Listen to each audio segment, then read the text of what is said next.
Hola, buenas. Esto es América en Crisis, el espacio de la Brigada para la Libertad y la Fundación Rosa Luxemburgo, en que observamos las coyunturas de América toda, desde la perspectiva de los movimientos sociales y de lo que llamamos periodismo crítico o periodismo comprometido, periodismo militante, que a algunos les suena, no les suena bien.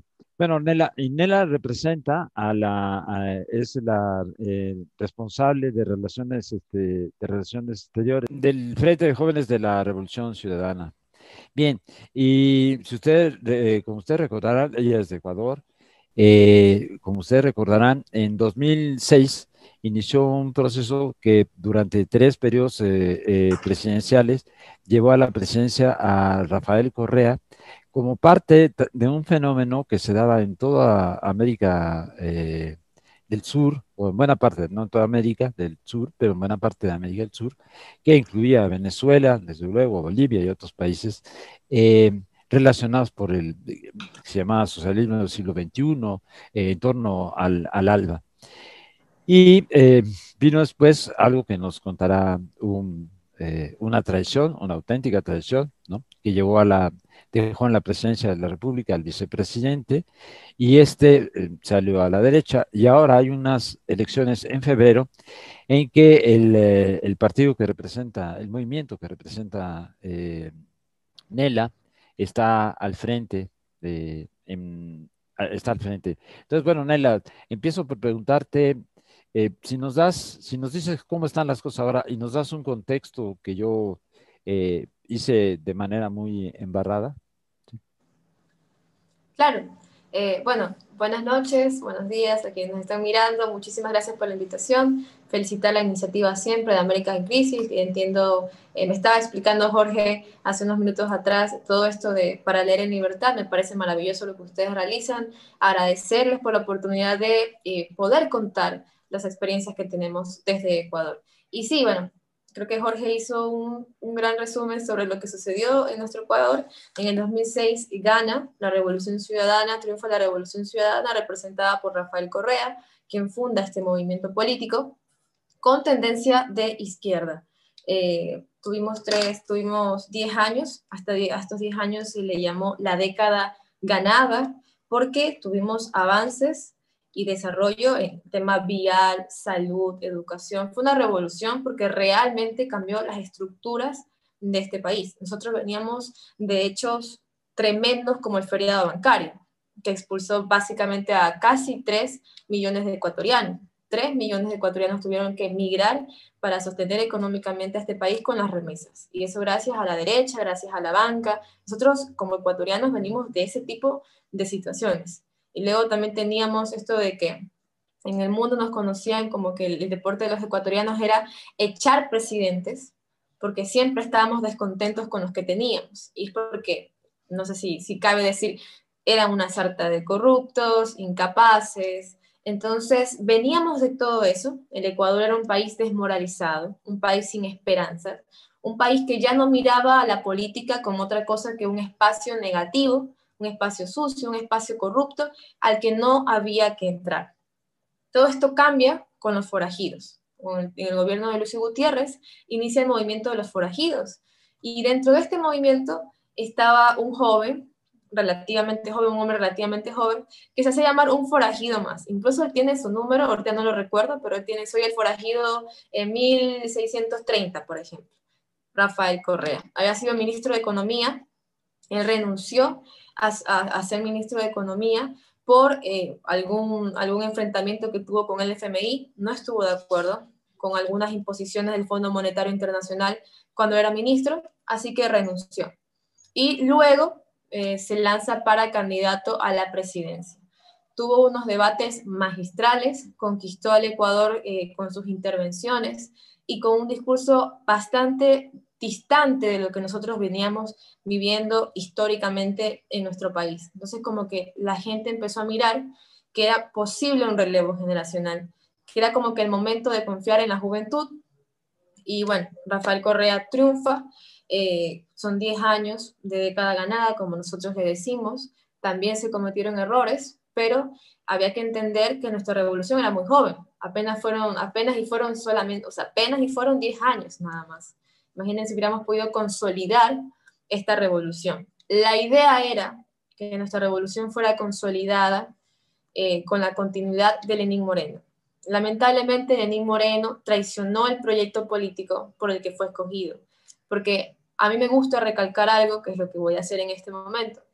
Lenín Moreno no es votado por los ecuatorianos o escogido por los ecuatorianos por ser Lenín Moreno. Él gana estas elecciones por representar a Rafael Correa y por representar un proyecto político que iba a consolidar a la Revolución Ciudadana y garantizar que todo lo que se había conquistado se consolide también, se perpetúe en el país. Lamentablemente, Moreno traicionó este proyecto político, traicionando así a la confianza de los ecuatorianos, y desde allí hemos vivido un desgobierno, si vale decirlo, o tal vez sí, Moreno ha gobernado, pero ha gobernado para la derecha, ha gobernado para la banca, ha gobernado para las élites, no ha gobernado para el pueblo, porque en un sinnúmero de ocasiones nos ha demostrado que poco o nada le importamos. Por ejemplo, en octubre del 2019, casi 2 años atrás, o durante la pandemia. Eso es como que momentos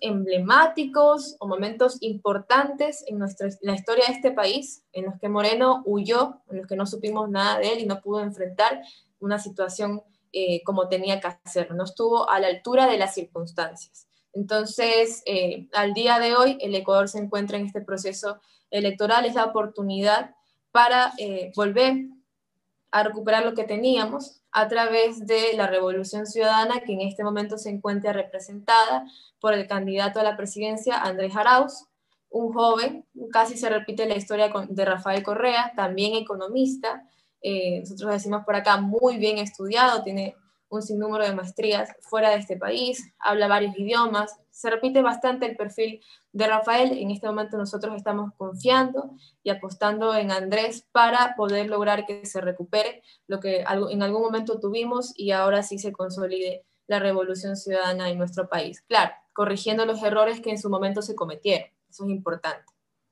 Sí, a pesar de esos errores que ya se reconocen, ¿no? Entre ellos poner muy en el centro el extractivismo y otras cosas, problemas que fueron además más comunes en mayor o menor grado a otros proyectos,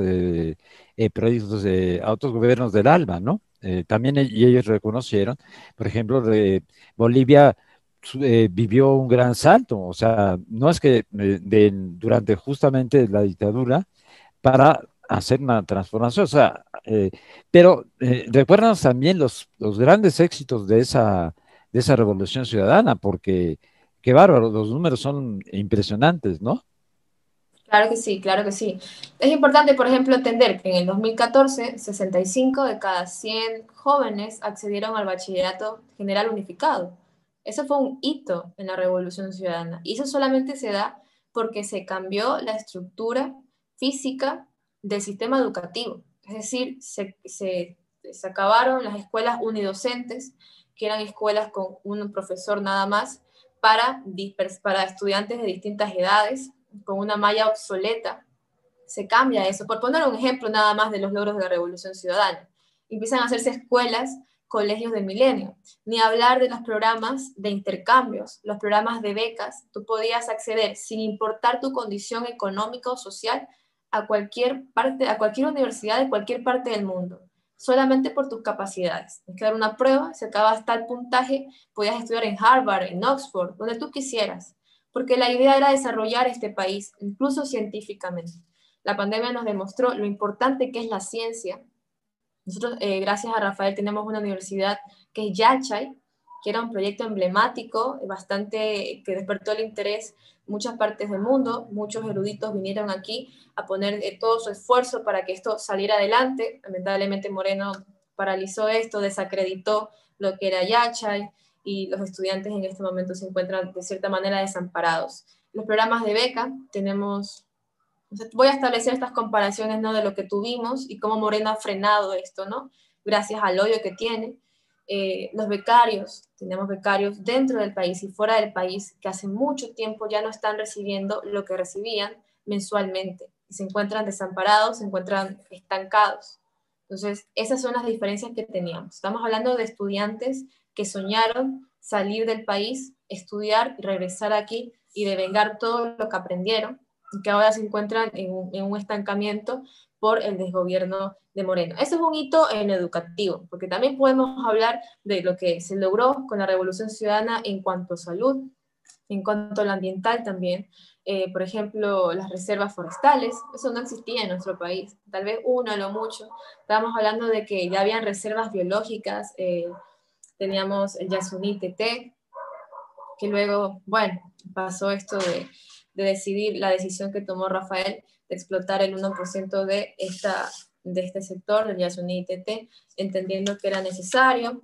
Tuvimos también la revolución en salud, hospitales, centros de salud de primer orden. Eso no teníamos en nuestro país. Teníamos personas que morían afuera del hospital, afuera de los centros de salud, porque la atención era pésima, porque no había la infraestructura necesaria para recibir pacientes.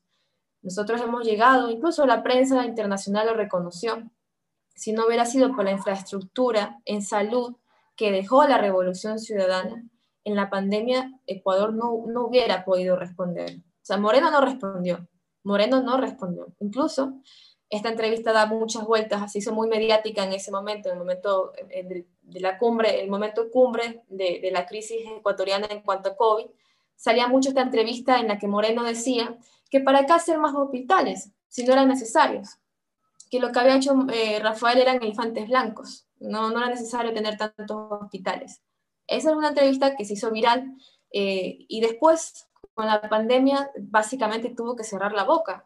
Si no hubiera sido por esos hospitales, esos centros de salud de la Revolución Ciudadana, no se hubiera podido responder en cuanto a infraestructura en plena crisis de COVID en nuestro país. En cuanto a lo que fue el tema tributario, acá sí yo voy a decir no Revolución Ciudadana, sino que Rafael Correa, un entendido de la materia, observó, analizó junto al equipo que tenía de que las grandes élites del país, los banqueros, las personas que manejaban más dinero, no pagaban impuestos, llevan décadas evadiendo impuestos, tenían cuentas en paraísos fiscales. Rafael los obligó a través del sistema de registro interno, de rentas internas, a pagar, a cancelar. Eso es uno de los primeros grandes odios que le tienen al gobierno de la Revolución Ciudadana, obligarlos a responder como tenían que hacerlo. Entonces, personas como Álvaro Noboa, uno de los millonarios de este país, se vieron obligados a pagar impuestos que debían desde hace décadas atrás. Y si ahí por ahí se entiende un poco el odio que le tienen. Entonces, la Revolución Ciudadana fue una revolución bastante integral.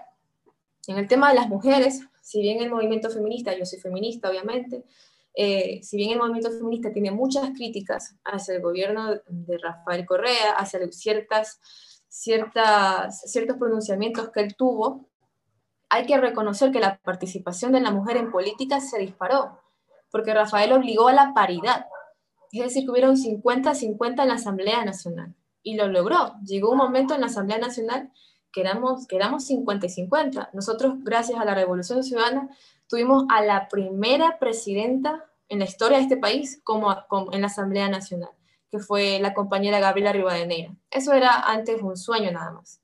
Entonces, fue una revolución bastante integral, la de la Revolución Ciudadana, y podemos quedarnos aquí horas hablando de cómo se fue avanzando en diferentes aspectos, en diferentes ámbitos, pero eso es como que lo que en este momento me parece más importante recalcar en cuanto a avances que tuvimos nosotros.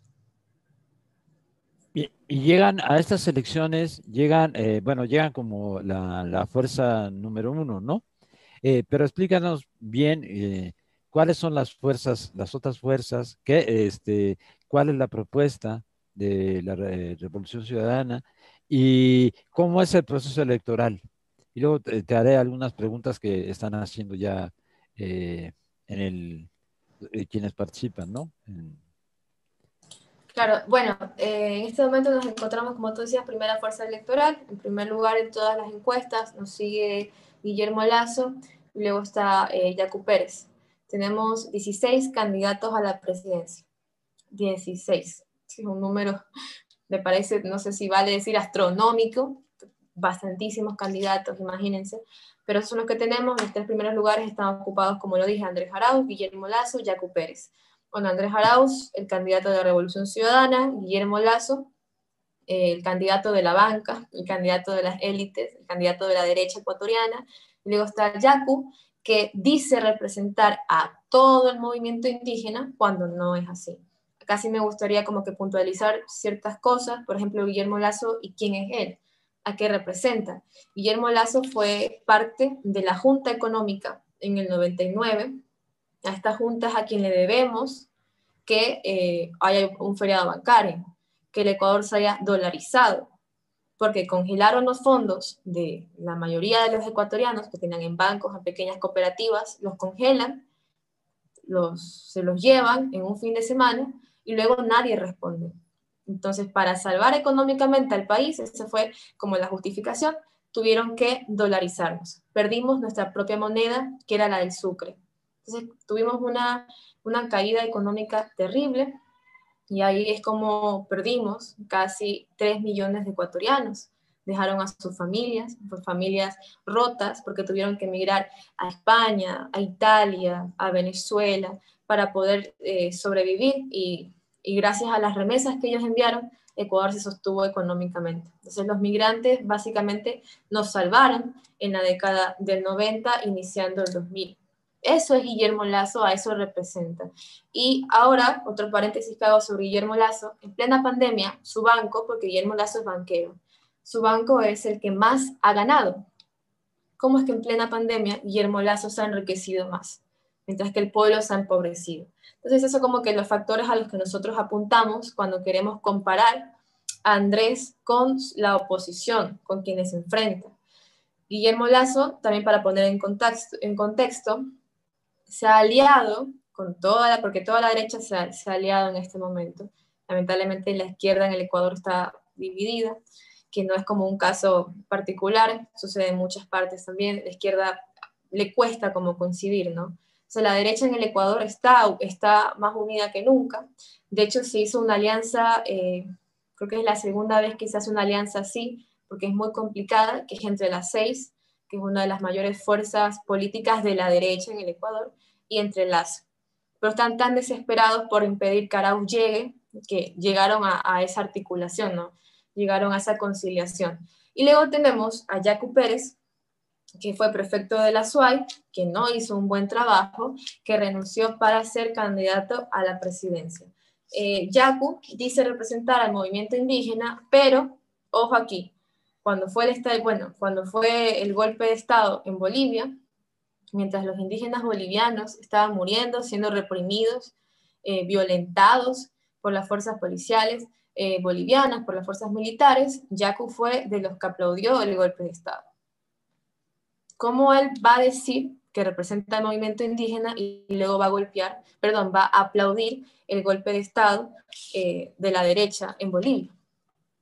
Entonces, esas son las contradicciones en las que se encuentra la posición de la posición de la Revolución Ciudadana en este momento, y estos son los tres candidatos que están liderando las encuestas. Luego está Andrés, que ya medio comentó un poco su perfil. Andrés es un joven, Andrés trabajó mucho tiempo en los gobiernos de la Revolución Ciudadana, porque fueron varios periodos, fue ministro de Conocimiento y Talento Humano, también estuvo en el Observatorio de la Dolarización, y así él siempre destacando un poco en lo que fue el ámbito administrativo de la Revolución Ciudadana. Por eso se apostó por él como candidato. Aparte, también era una figura nueva, a la que le iba a costar un poco más a la oposición golpearlo, porque era poco lo que le iban a encontrar.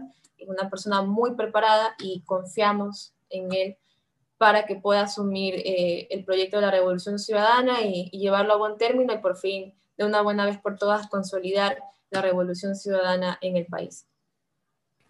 Para ubicar bien a Ecuador, dirías que es un país que se parece mucho a Bolivia. Hablo socialmente, ¿no? No estoy hablando de otra cosa.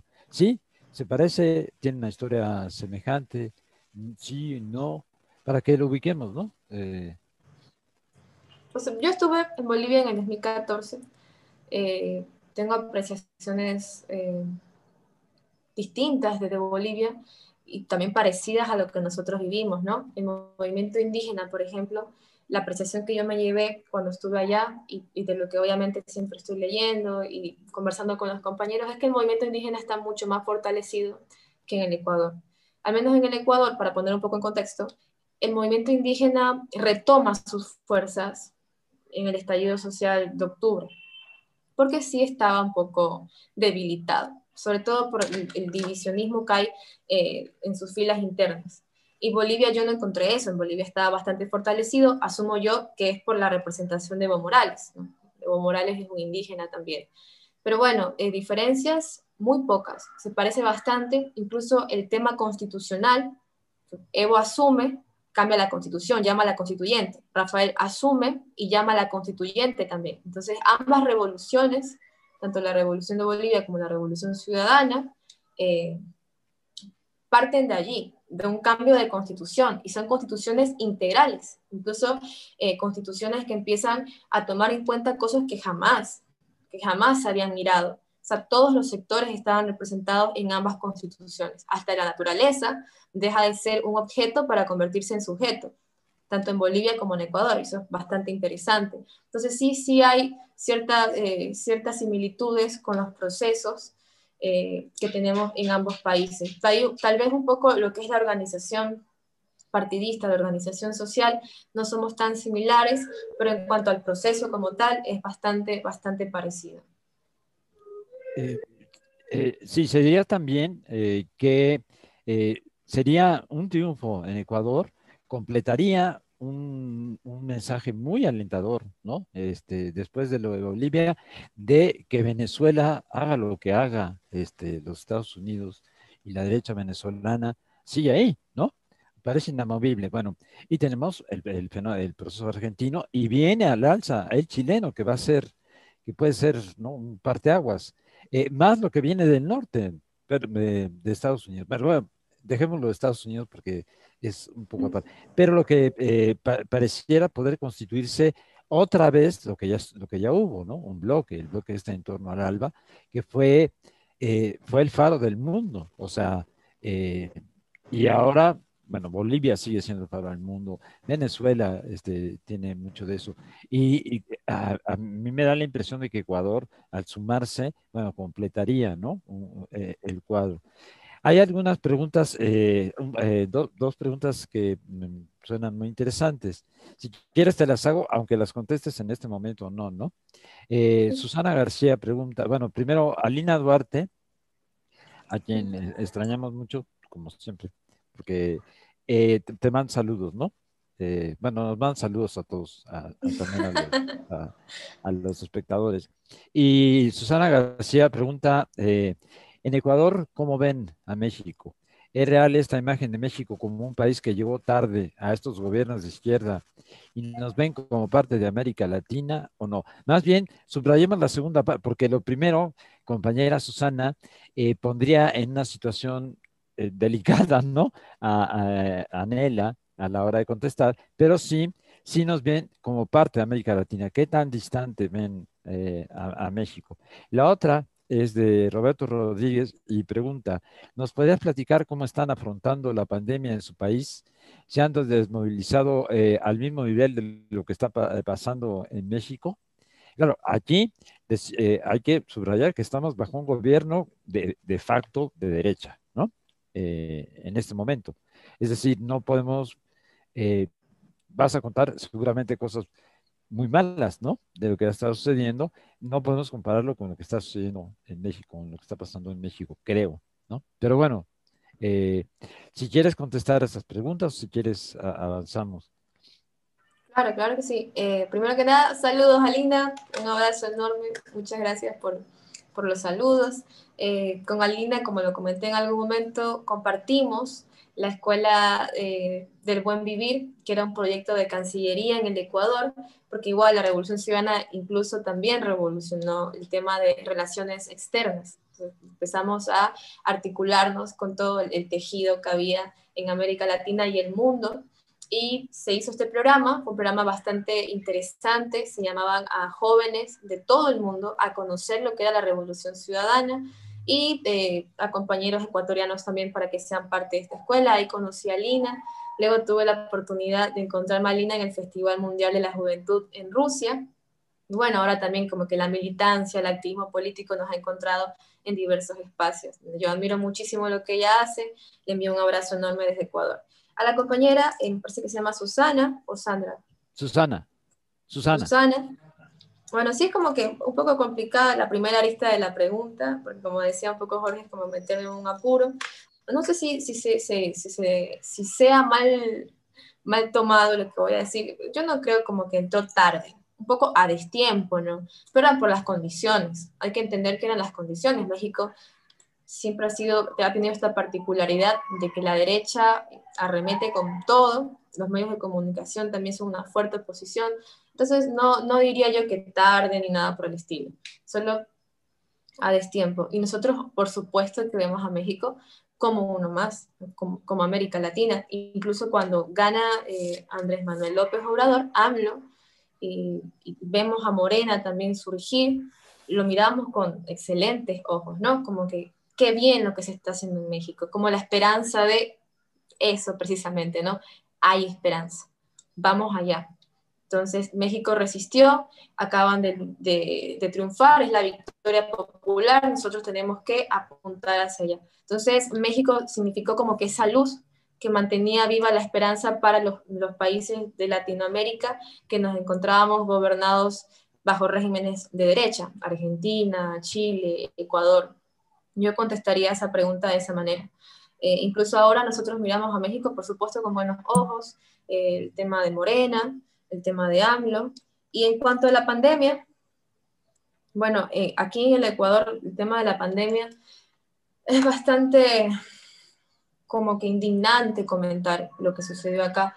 El manejo de la pandemia fue nefasto, incluso nosotros llegamos a ser parte de los primeros lugares en el mundo de los países que peor manejaron la crisis del COVID. Nosotros nos pasamos por diferentes fases y cuando analizamos qué sucedió realmente, tenemos que empezar por la realidad esta particular de que Moreno asume y empieza a recortar presupuestos importantísimos como los de educación y los de salud. Se dejó de invertir en infraestructura para salud, los proyectos emblemáticos en el sector salud se detuvieron, no hubo más inversión allí porque Moreno no ha hecho una sola obra desde que se convirtió en presidente. Y acá justo tengo unas estadísticas de cómo fue bajando el presupuesto en salud. En el 2017, cuando Rafael sale, teníamos 306 millones presupuestados. Luego, con Moreno empieza a caer. En el 2018 lo reduce a 201 millones presupuestados. Y luego en el 2019 apenas eran 110 millones designados para el presupuesto de salud. Es decir, empezó a recortar este presupuesto sistemáticamente. Por supuesto, sin imaginar lo que se nos venía, lo que se nos avecinaba después. Entonces, cuando sucede esto del COVID, cuando sucede lo de la pandemia, Ecuador no tenía la capacidad para responder. Y Moreno, por supuesto, un presidente incapaz, no tuvo tampoco ni voluntad política ni la capacidad necesaria para poder responder a la crisis. Entonces, ¿qué pasa cuando tú tienes un mal líder? Quienes te siguen a nivel jerárquico empiezan a hacer lo que puedan, ¿no? A responder como puedan. No teníamos un líder, no teníamos una guía que se pare fuerte y diga, vamos a hacer esto, esto y lo otro. No. Diferente a, y acá comparo, cuando fue la crisis de la H1N1, la gripe que hubo, Rafael fue el primer país, con Rafael Correa, Ecuador fue el primer país en cerrar las fronteras, en cerrar sus aeropuertos, previniendo lo que pasaría después. Moreno no, Moreno tardó muchísimo en cerrar fronteras, lo único que puso para prevenir fue una mesa de información en el aeropuerto. Esa fue su gran prevención ante las noticias de lo que se avecinaba. Luego en el manejo de la pandemia empezamos a ver que no había capacidad en los hospitales, que no había capacidad en los centros de salud, se priorizó a las élites, o sea, la atención en salud a las élites. Si alguna familia de clase alta llamaba por teléfono a esta línea que aparentemente crearon para que el ciudadano ecuatoriano llamara en caso de creer que está contagiado, solamente acudían a las familias de clase alta de este país, hasta la casa, sentados en la comodidad de su hogar, a tomar las muestras, etcétera. Mientras que a los ciudadanos en general, al pueblo, no se les contestaba en esta línea, los dejaban en línea por horas. Por último, llegamos a esta crisis de que los ecuatorianos llamaban desesperados porque sus familiares fallecían y los tenían en casa y nadie los recogía. Dio la vuelta al mundo estas imágenes de Ecuador, de las calles ecuatorianas, con muertos tapados con sábanas, a la intemperie, en la calle, sus familiares sufriendo porque no podían ni siquiera enterrarlos, porque no había como una guía clara, un protocolo claro de lo que había que hacer. Pruebas no había. Las primeras que empezaron a llegar costaban como $100, empezó a haber especulación para poder tomarse las pruebas. Entonces fue bastante indignante lo que sucedió. Los gobiernos municipales, acá hay municipios de derecha como el de Guayaquil, que es la ciudad más poblada del país y por ende la más desigual, su gran gestión fue empezar a dar ataúdes de cartón. O sea, que más humillante, más indignante, imposible.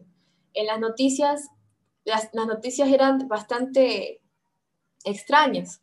Aunque ustedes no me lo crean, hubo una noche que las televisoras nacionales presentaban cuántos casos de contagio teníamos, cuántos fallecidos ya sumábamos hasta el momento, cómo estaban los hospitales y resucitados. Había una cifra de resucitados, porque tan mal era el manejo que los familiares buscaban a los que estaban internados y les decían que habían fallecido. Y resulta que después de semana despertaban del coma inducido porque los entubaban y aparecían, ¿no? Llamaban a sus familiares, no, yo estoy en el hospital, ven a recogerme, ya me dieron el alta. Entonces en las noticias empezaron a ver cifras de resucitados. A ese nivel de mal manejo llegamos en nuestro país, bastante indignante. Y en plena pandemia, con la crisis que nosotros teníamos, Ecuador decide pagar bonos a la deuda externa, cuando eso no lo podía hacer. O sea, él priorizó la deuda sobre la vida de los ecuatorianos. El gobierno de Moreno hizo eso, priorizó una deuda antes que la vida del pueblo ecuatoriano. Eso, por ejemplo, con Rafael, lo primero que hizo cuando asumió la presidencia fue decir la deuda externa que la iba a pagar como él quería. Son las diferencias que tenemos en los liderazgos, ¿no? Acá no. Este bochornoso caso del entreguismo que hay hacia el exterior, hacia las potencias económicas norteamericanas, primero pagar la deuda y luego el pueblo, ¿no? Que el pueblo espere. Entonces, bastante indignante lo que sucedía en nuestro país. Al día de hoy, como que se normalizó un poco, como en varias partes del mundo se normalizó esto, se aprendió a convivir con el COVID, pero los hospitales siguen colapsados, todavía no hay recursos necesarios para poder para poder enfrentar la crisis. Los médicos llegaron a hacer incluso huelgas porque no tenían insumos para solventarla. Yo sé que muchos médicos hacían entre ellos, recaudaban dinero para poder comprarse mascarillas, para poder comprarse guantes, porque el gobierno ecuatoriano no les daba provisiones para enfrentar lo que tenían que enfrentar en sus trabajos. Entonces, bastante denigrante lo que vivimos en este país. Gracias, acá me gustaría puntualizar, los medios de comunicación nacionales poco o nada dijeron sobre la crisis. Es gracias a los medios de comunicación internacionales de izquierda que se empieza a viralizar lo que estaba sucediendo en el Ecuador. Entonces, la atención internacional obliga a que ellos enfrenten con más responsabilidad lo que estábamos viviendo. Porque si no hubiera sido por esa presión internacional, no sé qué más hubiéramos tenido que pasar. Porque Moreno poco o nada le importó lo que pasaba en pandemia, no apareció. Quienes respondían eran el ministro de Salud, la secretaria de Estado, de ahí tenemos, secretaria de Estado, está María Paula Romo, ministra de Estado, ella apareció en una entrevista en CNN bastante bochornosa donde no pudo dar realmente respuesta a todo lo que había pasado, y así. ninguno podía responderle al país lo que estábamos viviendo. Al día de hoy se ha normalizado, no voy a decir que estamos mejor porque los casos siguen, se mantienen, incluso ya como volvimos a poder salir, claro, con ciertos protocolos por bioseguridad y todo, igual hay repunte en este momento, las noticias, los diarios nos indican que hay otra vez repunte en casos de contagio. Entonces nos preocupa bastante porque como que de cierta manera recordamos lo que ya vivimos meses antes y no queremos volver allí. Nos preocupa bastante tener que asumir un repunte de contagios con un incapaz en la presidencia como lo es Moreno. Sí, o sea, simplemente recordar que el proceso es a la inversa en un sentido, en el sentido de la atención a la seguridad pública entre México y Ecuador. ¿Por qué? Ustedes venían de un proceso a partir de 2006 hasta 2015 en el que se habían hecho avances sustantivos, ¿no? Y de pronto viene esta caída. En México estamos a la inversa. Venimos de 3 décadas de estructuración del sistema de salud pública que era muy sólido. Lo único, es cierto, es que en México el cardenismo creó un sistema de salud que perduraría, ¿no? Y por mucho que lo desmantelaran, algo quedó. Pero ustedes vienen justamente de haber hecho grandes avances a de pronto encontrarse con esta reducción a un tercio, según los números que dice del presupuesto. También quería como subrayar lo de la deuda, porque en México el tema de la deuda es delicado, en tanto debemos cumplir con ella por las circunstancias particulares, pero ustedes habían tenido un proceso particular, ¿no? Singular, de haber manejado la deuda, negociado la deuda en términos favorables. Es decir, no estaban supeditados, habían hecho un proceso. En México, bueno, todavía estamos por hacer algunos procesos que ustedes hicieron. Digo, solamente para ponerlo en contexto, ¿no? Sí, me parece muy bien que lo pongas en contexto. Sí me gustaría como que rápidamente, ¿no? Explicar un poco el tema de la deuda externa. Rafael se caracterizó por ese liderazgo bastante frontal, que incluso no caía muy bien a veces, porque decían, no, es que Rafael es prepotente. Pero finalmente, sin ese tipo de actitudes que en su momento él tomó, sin ese tipo de posturas, eh, sin la voluntad política que él aplicó para llevar su gobierno, muchas cosas no se hubieran dado. Entonces, Rafael asume la presidencia luego de venir de un Ministerio de Economía en el que él renuncia por darse cuenta de las imposiciones del Fondo Monetario Internacional en nuestro país. Entonces, siendo presidente, él fue muy claro y dijo, si no renegociamos la deuda, no les pago. O sea, muy, muy fresco, me parece como un poco gracioso también la actitud de él. Entonces, renegociaron la deuda, la manejó de la mejor manera y pudimos avanzar. Y cuando Moreno prioriza pagar la deuda en plena pandemia, fue bastante chocante. Fue bastante chocante porque nosotros veníamos de aquello, de esa experiencia, como tú dices, particular que habíamos vivido en el 2007, 2008 con Rafael. Como que retroceder y volver a ese entreguismo completo hacia los Yankees fue bastante indignante, humillante y decepcionante.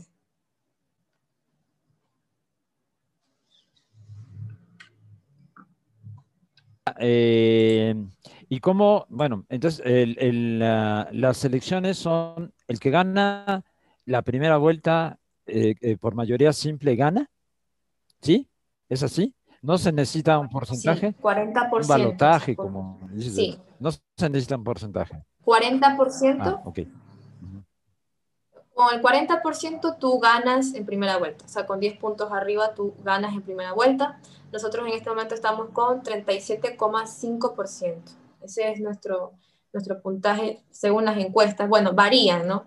Varían porque hay encuestas que las hacen los encuestadores de derecha, pero así sean de esta tendencia de derecha, igual apuntan a Arauz como el candidato ganador, como la Revolución Ciudadana, como primera fuerza política. Igual nosotros no tenemos aires triunfalistas y me gustaría explicar esto, yo se lo comentaba a Jorge antes de intentar ya en la entrevista en vivo, no tenemos aires triunfalistas porque hay muchas cosas de las que tenemos que preocuparnos. Una de ellas es que por la persecución política que hemos vivido, el lawfare en nuestro país,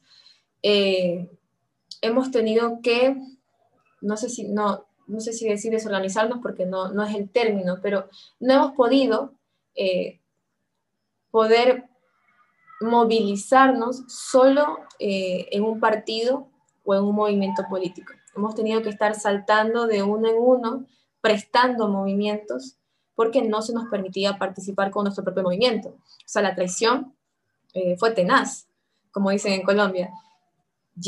Pasa y nos empiezan a perseguir políticamente y nos quitan el partido, nos quitan Alianza País y lo desmantelan, básicamente. Entonces, sin Alianza País no podíamos participar, así que lo que hicimos fue, después de este filtro de la traición, que se quedaron los oportunistas, los traidores en Alianza País, decidimos crear nuestro propio movimiento. Revolución Ciudadana, queríamos poner como movimiento alfarista, bueno, hicimos varios intentos para crear nuestro propio movimiento, nuestro propio partido, y el Consejo Nacional Electoral no lo permitió. A ese grado llegó la persecución política. Entonces, al no permitirlo y ver que teníamos que participar en las seccionales para las alcaldías, para los municipios, lo que hicimos fue tuvimos que prestar un movimiento, que era las 5, de la lista 5, compromiso social. Con esta lista pudimos participar en las seccionales y empezamos a organizarnos, seguimos organizándonos, hasta que empieza nuevamente el tema de las elecciones y empiezan a perseguir a compromiso social. O sea, la persecución política, como lo dije, es sin precedentes. Empiezan a perseguir a compromiso social y a decir, no, tal vez compromiso social no vaya a participar, tal vez le deneguemos la participación política. Así que tuvo que haber una alianza con Centro Democrático. Otra lista, que es la lista 1, entonces, gracias a esta alianza pudimos participar. O sea, ahora somos la lista 1-5, son movimientos prestados, ya hubo una fusión, se llama Compromiso Social por la Revolución Ciudadana, es como el movimiento en el que estamos en este momento organizados, el movimiento por el que militamos en este instante y por el que nosotros pretendemos llegar a la victoria el 7 de febrero. La persecución política le impidió ya la participación a Rafael, él no puede volver a lanzarse como candidato. Tiene muchos compañeros que fueron asambleístas, los tienen en el exilio, muchos de ellos están en México. En gratitud, me gustaría también agradecer al gobierno mexicano, al pueblo mexicano, por recibir a nuestros compañeros que fueron exiliados por culpa de la persecución política de Moreno. Tan grave es que recién el 25 de diciembre, ojo, las inscripciones terminaron en octubre, las inscripciones de las candidaturas terminaron en el mes de octubre de 2020.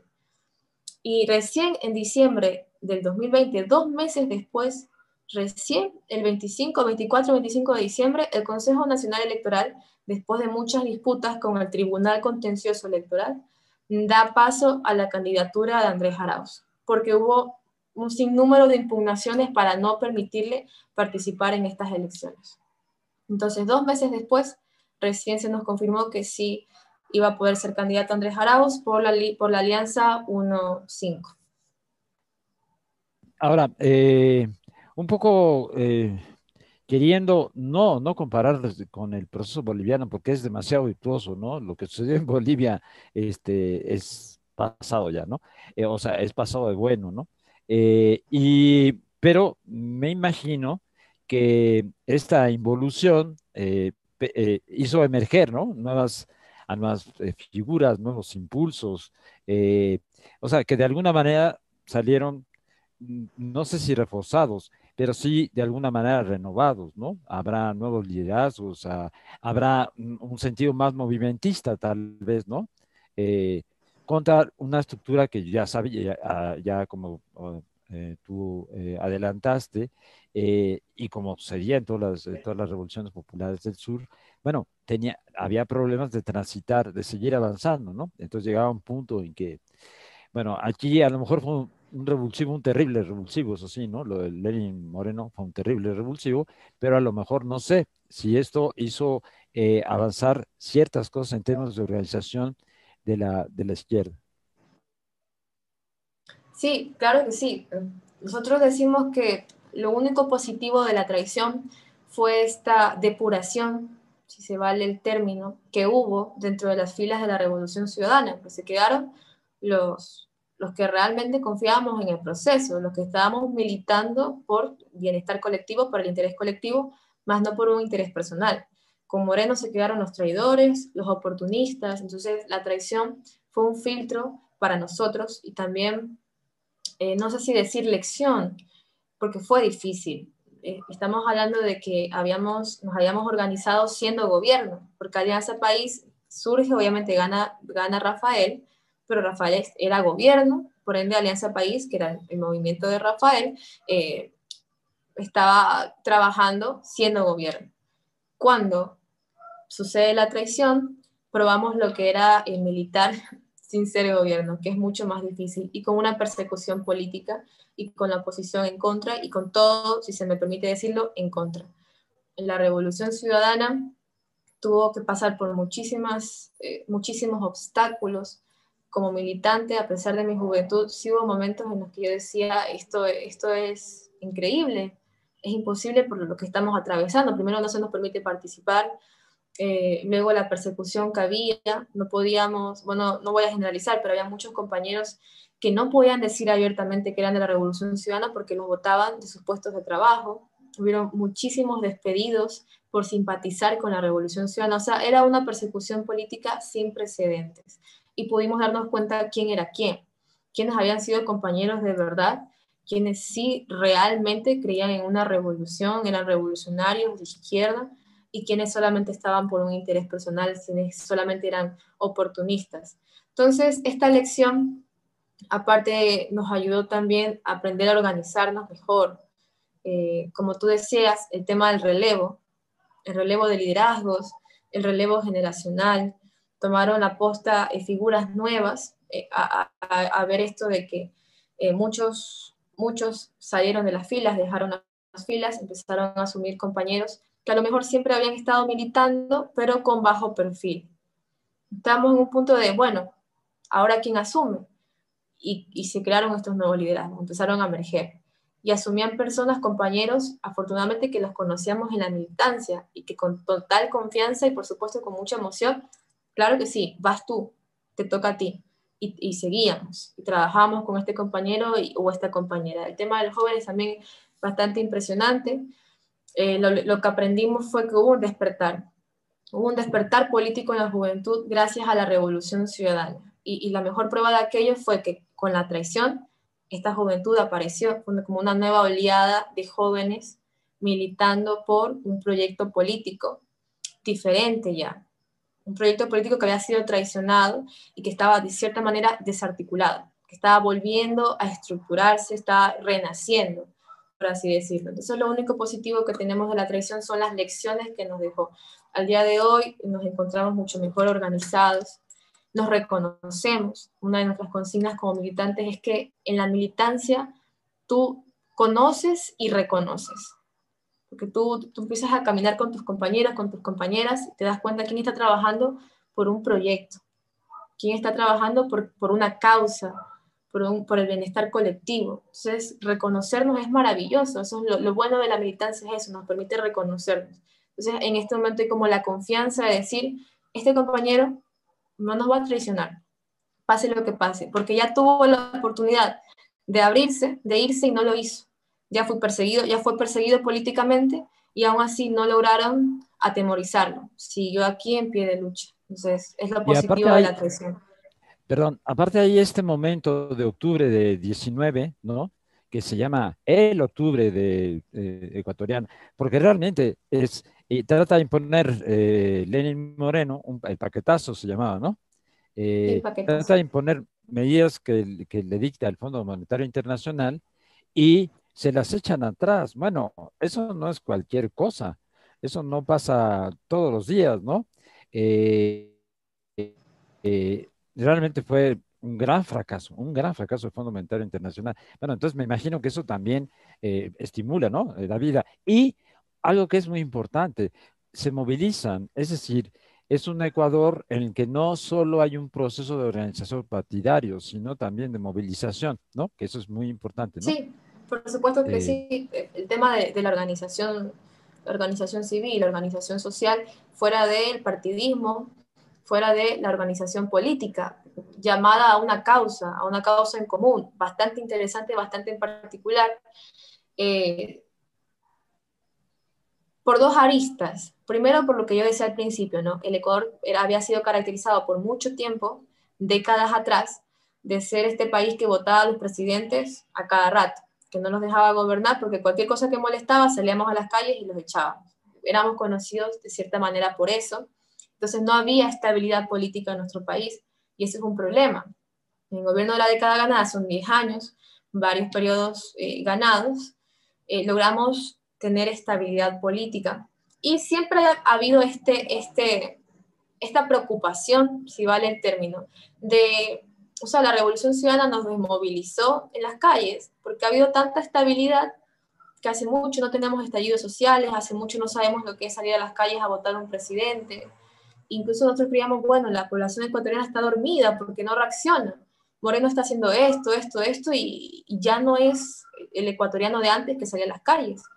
Sucede lo de octubre, el paquetazo, que eso no lo vivíamos desde la época de Lucio, o sea, la subida de gas, y con esto, la subida de gas, la subida de gasolina, la canasta básica también se aumentaba. Entonces, estábamos hablando de que salen los transportistas a las calles a hacer su paro de transportistas, porque ya sabían lo que se nos venía con el paquetazo. A la huelga de los transportistas se unen los estudiantes también, porque significaba que les iba a subir el costo del pasaje. Empiezan a unirse los taxistas y de repente también contamos con los indígenas en este estallido social, en esta protesta. Entonces, los transportistas, cierto sector de los transportistas se abrieron después de ellos haber iniciado el paro, como nosotros decimos, la huelga, pero los indígenas tomaron la posta, capitalizaron el estallido social. Entonces, a nivel externo, afuera, se ve como que los indígenas abanderaron el estallido social, y fue así, no hay que desacreditar esto de acá, pero atrás de ellos, al lado de ellos, estaban los estudiantes, estaban también los transportistas, las amas de casa, el obrero, que había salido a las calles, algunos por primera vez, a pelear por su país. Fue bastante difícil, fue muy difícil entender para ciertos jóvenes, lo digo yo porque soy maestra de estudiantes de bachillerato, 16, 17 años, entender qué sucedía. Porque como lo dije, o sea, cuando ellos 16, 17 años, tenían 6, 7 años cuando empezó la Revolución Ciudadana. Y de los 6 a los 7 años ellos jamás habían visto un estallido social así, no habían visto a la gente en las calles, al Ecuador paralizado. Y de repente ven todo esto y sin poder terminar de entenderlo, porque no lo habían vivido. Entonces, este estallido social dejó en pérdidas 15.000 millones de dólares en el Ecuador. Estamos hablando de 15.000 millones de dólares en el Ecuador que se perdieron durante el estallido social, por el bloqueo, por la huelga. Fue casi como al 11º o 12º día que recién Moreno acepta el diálogo por la intervención de la ONU, que también llegó bastante tarde, y nos molesta bastante porque perdimos vidas. Y eso todavía no se ha cobrado. Siguen impunes las muertes de octubre de 2019. Siguen impunes los que fueron violentados, los que fueron encarcelados injustamente en octubre de 2019. Entonces, hay dos formas de mirarlo, que es la forma positiva del Ecuador, sí está organizado, sí está listo para una revolución en las calles. Y la forma negativa es lo que nos pasó, los saldos que nos dejó en el sentido de esto de las pérdidas que tuvimos. Igual Moreno, en pandemia, se me olvidó decirlo, aprovechó la crisis y quitó el subsidio de gasolina, con el tema del tema de los valores a nivel o sea, del barril de petróleo a nivel mundial, aprovechó esto que se desplomó el precio del petróleo y quitó el subsidio. Entonces, básicamente ese era el problema, me olvidé decirlo, el problema era que estaba amenazada con quitar el subsidio, hace un decreto donde dice que no había más subsidio de gasolina en el país, y eso los entendidos en economía dicen que eso es una cuestión sistemática, que se demora varios años para hacer algo así, no de la noche a la mañana. Moreno, de hecho, casi un criminal, haciéndolo de un día para otro. Entonces, por eso se movilizó el ecuatoriano y las ecuatorianas a las calles. Y bueno, Lamentablemente al día de hoy ya nos quitaron el subsidio, como tenemos el precio del barril de petróleo tan bajo, no ha afectado mucho, eso fue durante la pandemia, eso es lo que ha pasado, pero sí es bastante importante lo que tú decías, esto de no haberlo vivido durante 10 años y de repente volver a esto es bastante fuerte, nos obligó a salir a las calles y darnos cuenta que sí está, la ciudadanía sí está lista para protestar. Aquí hay dos comentarios, los leo, ¿no? Paloma Sáiz, hay que evitar que gente como Moreno, cercano a algún momento a Correa o Almagro o Mújica, o Almagro o Mújica, o Almagro a Mújica, o que gente como Evo se le dieran vuelta. Cuidado México, que hay tiburones cercanos a AMLO, dice Paloma Sáiz. Y Luis Antonio Mieles, sí. Felicidades, Anela, una joven de admirar por su coherencia política y principios. Eh, Bueno, muchas gracias a Luis y sí, a la compañera desde la experiencia ecuatoriana, si se me permite, el consejo de cuidar mucho el círculo de AMLO. Como lo dije, nosotros miramos con muy buenos ojos el gobierno de él, y sí, sí les recomiendo, como le dije, si me permite, cuidar bastante el círculo de él. Porque cuando uno es el caballo ganador, es la mejor apuesta, y ahí es donde se suben los oportunistas, eso ya lo vivimos con Alianza País, y ahora que tenemos esto de la Revolución Ciudadana y que estamos en periodo electoral, y que estamos como primera fuerza política, estamos enfrentando a ciertos oportunistas que quieren nuevamente entrar a las filas de la Revolución Ciudadana. Pero la traición nos permitió, como dije ya, reconocer. Entonces ya sabemos quién sí y quién no. Es mucho más difícil dejarlos entrar, por no decir imposible, que vuelvan a las filas de la Revolución Ciudadana porque sabemos lo que hicieron, sabemos a quiénes apoyaron y en qué lado de la historia se quedaron en el momento de la traición. Nela, antes de terminar, porque ya casi ocupamos una hora, si van a segunda vuelta, también van a ganar, ¿no?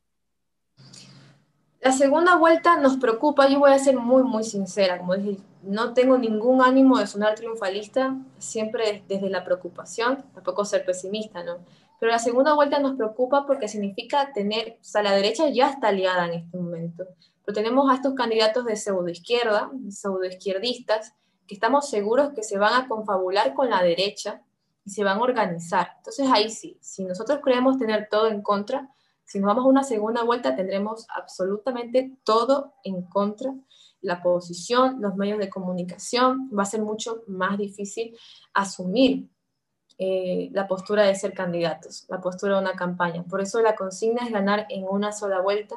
Nos estamos movilizando y organizando para lograrlo. En la ruralidad, donde más se recuerda con cariño el legado de Rafael, donde más se vivieron las obras, porque la Revolución Ciudadana cambió realidades, ellos fueron los más beneficiados, tenemos, no voy a decir confianza, pero sí, sí tenemos de cierta manera ese alivio de que el agricultor, el campesino, el obrero va a apostar nuevamente por la Revolución Ciudadana. Es en las grandes ciudades donde nos cuesta un poco más, donde tenemos el mayor porcentaje de voto blando, porque por supuesto están expuestos siempre a estos medios de comunicación, al tema mediático, de bombardear, de hacer fake news, memes, a todo lo que diga Andrés, tratar de desacreditar lo que fue el gobierno de la Revolución Ciudadana y nuestros candidatos en este momento.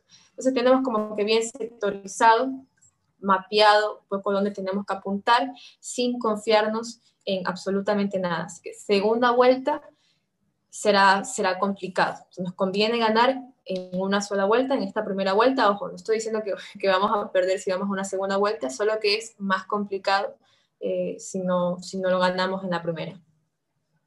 Eh, bueno, entonces te comprometemos desde ahora a que tengamos una mesa donde esté Bolivia, donde estén compañeras chilenas, ustedes, compañeros argentinos, compañeros de los Estados Unidos y de Brasil, o sea, una mesa ahí. Y donde esté Alina, ¿no? La comprometemos desde ahora, porque ella está muy ocupada, pero no nos importa, no nos importa si está muy ocupada. Y es cierto que está muy ocupada, pero ya la comprometemos a eso, ¿no? Sí. ¿sí? Bueno, Nela, fue un placer y entonces nos seguimos viendo. Y la Brigada para la Libertad y la Fundación Rosa Luxemburgo y este espacio de América en Crisis, bueno, agradecen a ti y a tu organización que nos hayan permitido, ¿no? Esta entrevista. Bueno, hasta pronto, hasta muy pronto. ¿Tá? Hasta pronto, muchísimas gracias por la oportunidad a quienes nos han visto, sintonizado. Espero poder haber aclarado un poco más lo que estamos viendo en el Ecuador. A ti, Jorge, por la oportunidad también de estar aquí. Para Leer en Libertad, como dije, felicito lo que están haciendo y felicito esta iniciativa de América en Crisis, muy necesaria, siempre compartir las experiencias de cada uno de los países de nuestra América, de nuestra región. Un saludo y un abrazo fraterno a todos y todas desde Ecuador. Y bueno, solo para no dejar que siempre recordar que esto es posible por las manos que mecen la cuna, que hoy son dos, ¿no? Que son Dani y Eduardo Penagos. Gracias, que hacen posible esto. Bueno, pues hasta muy pronto, Mela.